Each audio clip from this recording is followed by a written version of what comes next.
Hey, everybody. Welcome back again to Austin Sports Weekend with Austin himself right here. Going to talk some college football.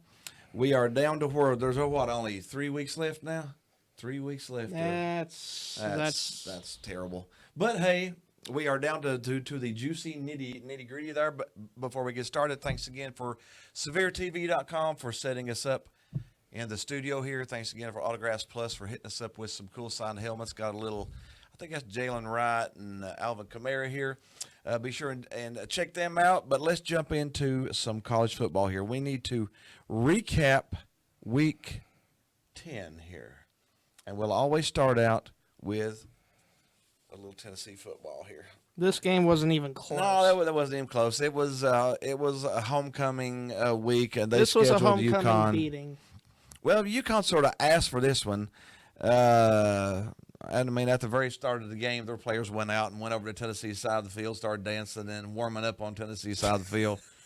So words were said, shots were fired, and then Tennessee won by 56. Maybe they shouldn't have said anything. I don't know. 3 straight defensive touchdowns also hurts. 3 straight. Tennessee didn't even touch the ball halfway to the third quarter because their defense scored 2 straight pick sixes on them. So that was funny. But anyways, Tennessee won this one pretty easy. I think the line was 30. Was it 36? And I was like, they'll probably beat them by that. So yeah, they actually covered it plus 20. All right, let's go ahead and jump into the rest of the top 15 here. Now, this is the top 15 based on the playoff rankings. So this isn't the coaches poll. This isn't the AP poll. This is the playoff rankings. So we got number 1 Ohio State. Number 1 Ohio State. I don't understand that. They are undefeated. They have beat Notre Dame, which honestly that win doesn't look that good anymore. They did beat Penn State, but they always beat Penn State. Because it's big game James. Big game James. Ohio State was actually down 9-7 to Rutgers at halftime, but it ended up having 35 in the second half, beat Rutgers 35-16. Again, I think Ohio State should probably be 4th maybe, but I definitely don't think they're 1st. I would probably put Georgia, Michigan number 1. Florida State, number 3, and then maybe Ohio State, number 4. The defense is the main reason why they're even in here. Yeah, but again, you can't really say too much in week 1, week 2, because Ohio State and Michigan still has to play each other. So one of those two is going to knock the other one out no matter what you do. So Ohio State will get a chance to prove themselves here in a couple weeks. In the meantime, we had Kansas State at Texas. That was a fun game. That was a really Texas had a little shootout with Kansas State, but Kansas State went for it on 4th and goal in overtime and did not get it. Did not get it. Texas won 33-30 in overtime. Kansas State should have. Time to wait for Quinn Ewers to come back for the Texas Longhorns. Yeah, that just shows you that the Texas have a pretty good program right now. Sark. Whenever you lose some good players, but you're still winning. I mean, you can't say. In the past Texas teams would have lost 3 games at this point, but they're finding ways to win games. So hooray to them. We had Texas A&M at Ole Miss. We knew that this would be a slugfest. Old Jimbo might need to figure out what's going wrong with this program at the moment. I thought A&M was going to beat them there for a while, but Ole Miss pulls it out and got the win, and now they're coming into Georgia this upcoming 38-35. Ole Miss, yeah. The 1-loss Ole Miss against the unbeaten Georgia Dogs. Unbeaten Georgia. That will be a fun game coming up. The upset of the week, and honestly, I sort of figured this one. Number 15 Notre Dame at Clemson. They laid an egg. I actually had Clemson winning this one. They laid an egg. Yeah. Like I said, that Notre Dame win that Ohio State's not looking at good now because Notre Dame's losing multiple games this year now. Clemson, I don't think Clemson's a great team, but I just think Notre Dame caught him at the wrong time with Dabo being called out by the 12-year-old, and it made him mad. So they coached a little harder this week maybe. I don't know, but hooray for Clemson. We had number 12 Missouri at number 2 Georgia. And Missouri Missouri put up a put fight. up a good fight, They were. competing down to the very end. They until that were- interception. It was respectable. It was definitely respectable, but Georgia pulled it out at the end. Yeah, That's 30. because the to talent 20. machine They've has got- continued the talent machine. Yeah, they've got so much talent going on there. We had Florida State at Pitt. Florida State struggled more than they should have against a Do you bad know Pitt why? team. Why? They did not have their 2 starting receivers for this game. Yeah, That They did, could yeah. play a good part in it. yeah. But they still won by 17. So, hooray for Florida State, and they're ranked number 4. Honestly, They should be higher. they should. I think they should be maybe up around 3, maybe even number 2. We had Oklahoma State. The final bedlam, and the cowboy gets the final shot, if you know what I mean. Yes, that that's sort of sad. Oklahoma moves to the SEC next year, so there will be no more Oklahoma State rivalry games, unless it's a scheduled outside of the conference game. Which I don't know why Oklahoma would schedule a tough game outside of conference when you're in the SEC already. So this might be the last bedlam we have for a while.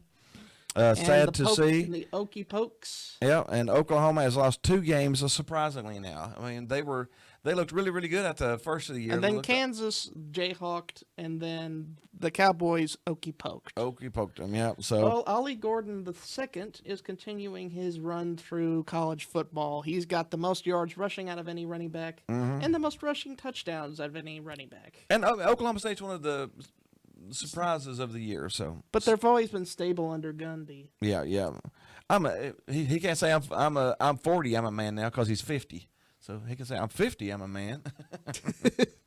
We had number 11 Penn State Dominate Maryland. dominate Maryland. Maryland wasn't a bad team either, but Penn State beats everybody except Michigan and Ohio and State. Ohio State. So they took care of Big Maryland there. game, James. Big game, James. He just can't win those tough games.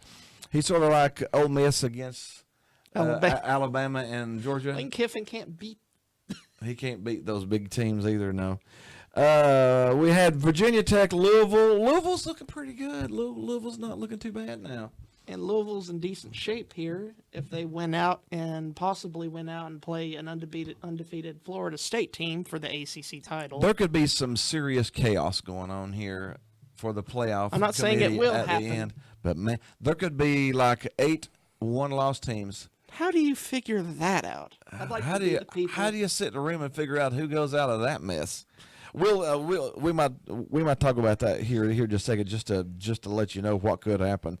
But congrats to Louisville. We the got Cardinals flying out of the coop. we got Cal, Oregon. Man, Oregon just killed them. My gosh. 63-19 for a conference game. That's Absolutely. That's pretty tough. That's pretty. My gosh. That's a pretty Watch big. out for Oregon, folks.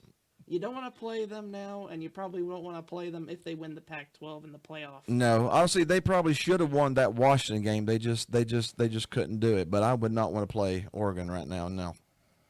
We had Purdue, Michigan, and Despite all the controversy going around that team and that coaching staff. they beat them like they had their playbook. 41-13. But Purdue just laid down and Purdue's just, not a good team this year. No. I mean, just factual. Purdue's really not a good team this year, so we'll just have to see what happens with them. But Michigan, again, Michigan's looking better. Honestly, Michigan looks like a number 1 or number 2 team right now. They do. but they're number 3. But they're number 3. We had the Washington Huskies at USC, and USC goes down again, And 52-42. Washington's offense explodes, and USC's defense continues to suck. USC's defense gave up 52 points. They are terrible. And what happened after the game? Their defensive coordinator, Alex Grinch. Yep, that's his name, folks. The Grinch that stole your defense got fired. USC's defensive coordinator was let go after the game after giving up 52. Giving up 101 points in 2 games. Yeah, he's gave up 101 points the last 2 games. So, yeah, you might think, yeah, we need another defensive coordinator. Yeah, that's just. And, again, just like we called early in the year, USC's not a good enough team to beat the bigger teams. They're not a bad team, And the Caleb Williams but stuff. they're not going to beat the Washingtons. They're not going to beat the Oregons. They're not going to beat the Utahs. They're going to, and so How about the Caleb Williams stuff? I don't know. Caleb Williams has got all the talent in the world, but I worry about him a little bit, to be honest. He went over to the corner and climbed up in the stands and cried on his mom's shoulder after the game. I don't know if that's good or that's bad, to be honest. It's good you see some, emotion from your quarterback, but I don't know if that's good or that's bad, to be honest. I just really don't know. I worry about him stability-wise, to be honest. We got LSU. Alabama was supposed to be a fantastic, wonderful game, and it was until Alabama took out LSU's quarterback. I mean, they just hit him right in the face. That no call. should have been that player should have been kicked out of the game, to be honest. He went on him full bore, hit him helmet to helmet, took him out, and that was it. Concussion, and he was gone. And LSU didn't score another point after that. And Alabama continues to be at home very intimidating to play at. Yeah, Alabama. Like I said, Alabama could take somebody out of the stands, and within 3 games, they're playing for the SEC championship. And now Jalen Milroe is number 6 on the Heisman watch. Yep. And he was benched game 2. Think about that. He was benched game 2 because he looked terrible. And then Nick Saban comes and now he's 6th on the Heisman watch. Because Nick Saban. That's the Nick Saban The common effect. denominator is Nick Saban. Yeah. Which is nuts. Okay, that is our recap of the top 15 for week 10. We are going to jump into week 11 and see what's going on. We actually have a Thursday night top 15 game this week. Louisville is up to what now? Number 11. 11. That's as high as they've been in a long time. If Louisville wins out and plays Florida State and beats Florida State, Louisville will be 11-1. Florida State will be 11-1. Well, they'll both be 12-1. Of 12-1. If Ohio State wins out and beats Michigan, Ohio State will be 13-0. Michigan will be 12-1. If Alabama, Michigan would be 11-1. Michigan will be 11-1. If Alabama wins out and beats Georgia in the SEC championship, They both be 12-1. They would both be 12-1. And then you have Oregon win out and beat Washington. Both of them will be 12-1. And if Oklahoma State wins out and beats Texas, that means that Texas and Oklahoma State would be 11-2. Who do you take out of that mess and 4 teams? That would just be a cluster for L. This is why we have the top 12 playing next year. Well, the top 11. Because stupid NCAA. The dinosaur is returned in a different form. Yeah, we'll talk about that maybe here in a little bit. But man, next year's playoff, it's exciting. But the NCAA still just, I don't know. We'll talk about that later. But anyways, Louisville's playing Virginia Thursday night. They're favored by 20.5. Virginia's really, really bad. Louisville's looking pretty good.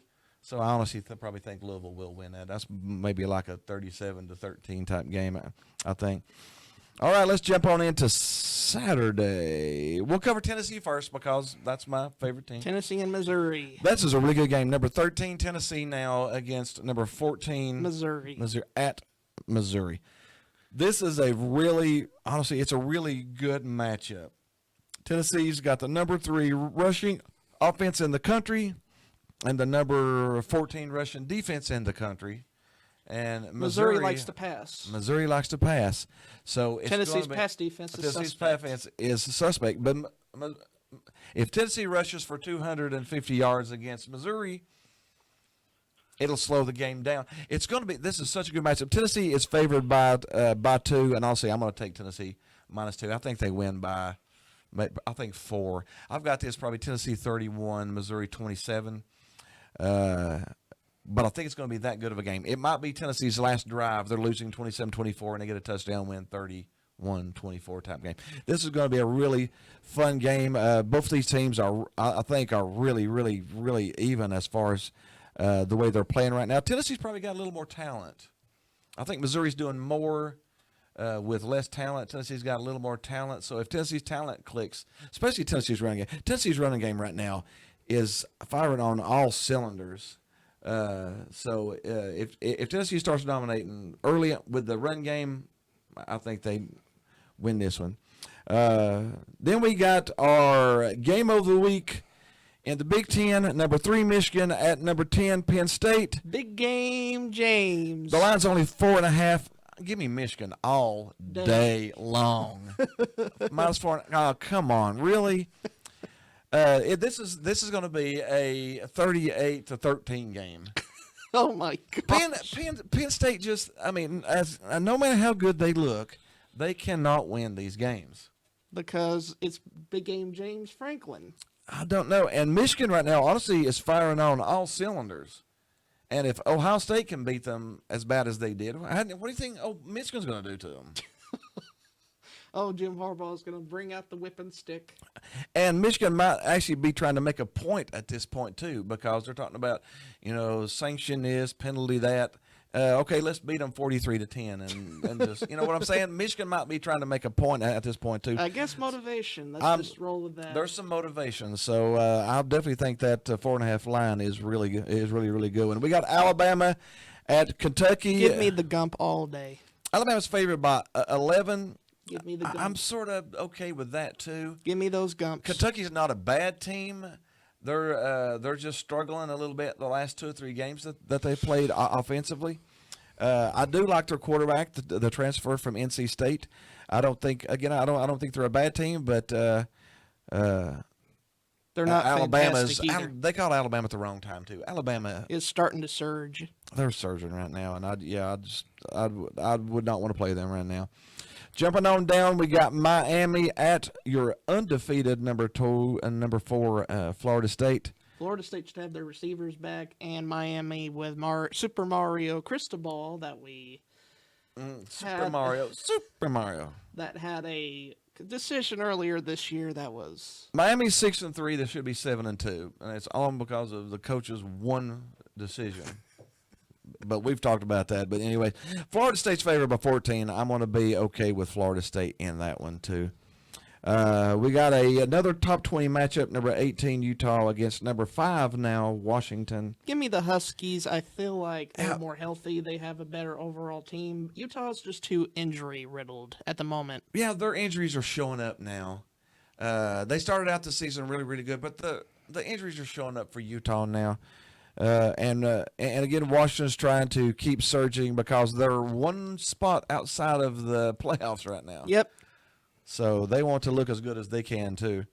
We got the number 15 Oklahoma State. That's right. They jumped from 22 to 15 with that win over Oklahoma.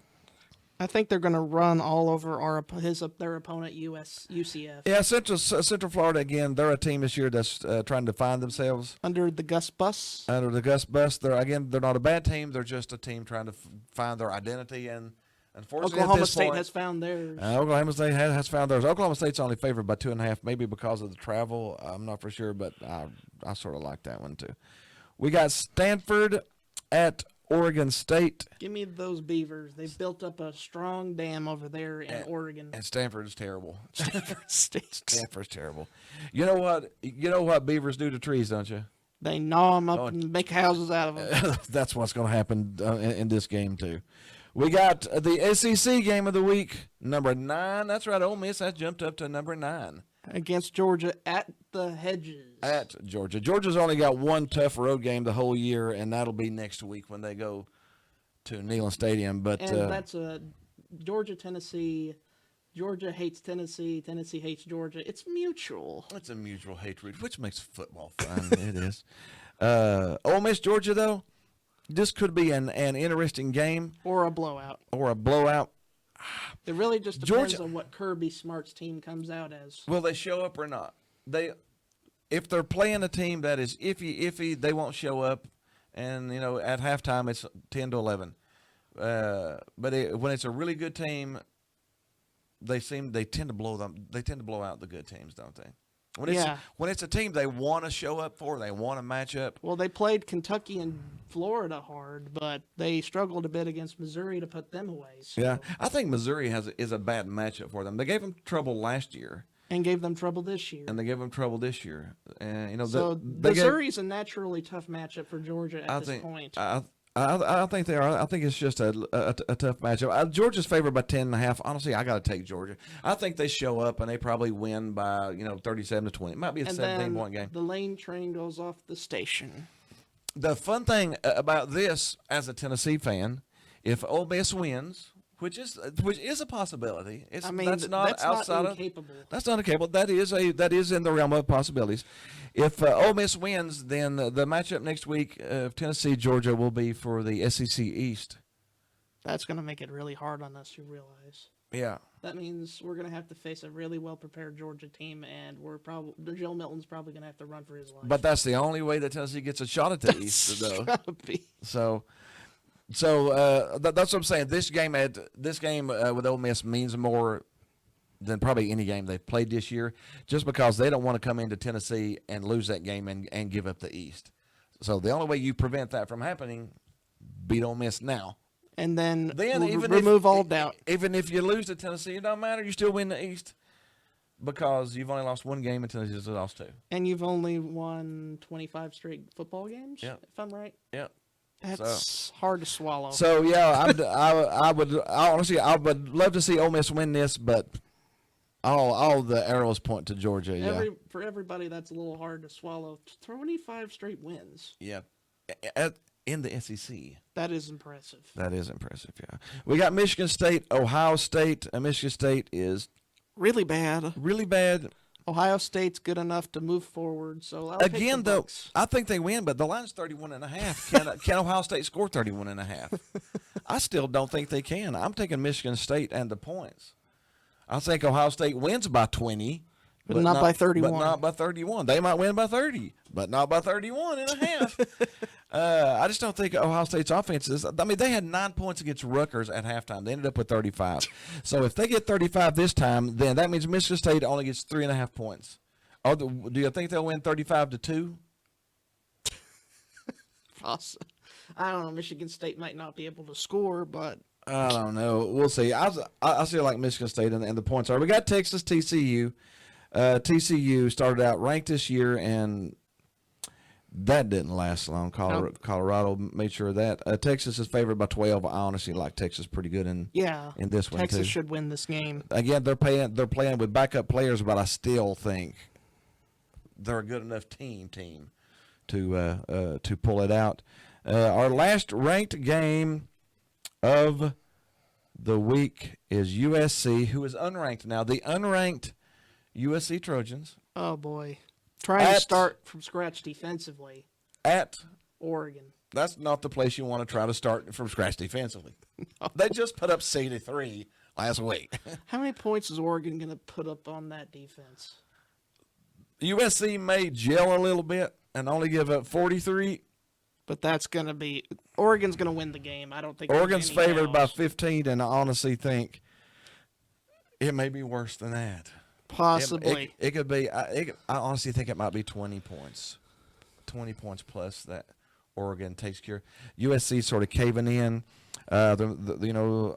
from all the Pressure.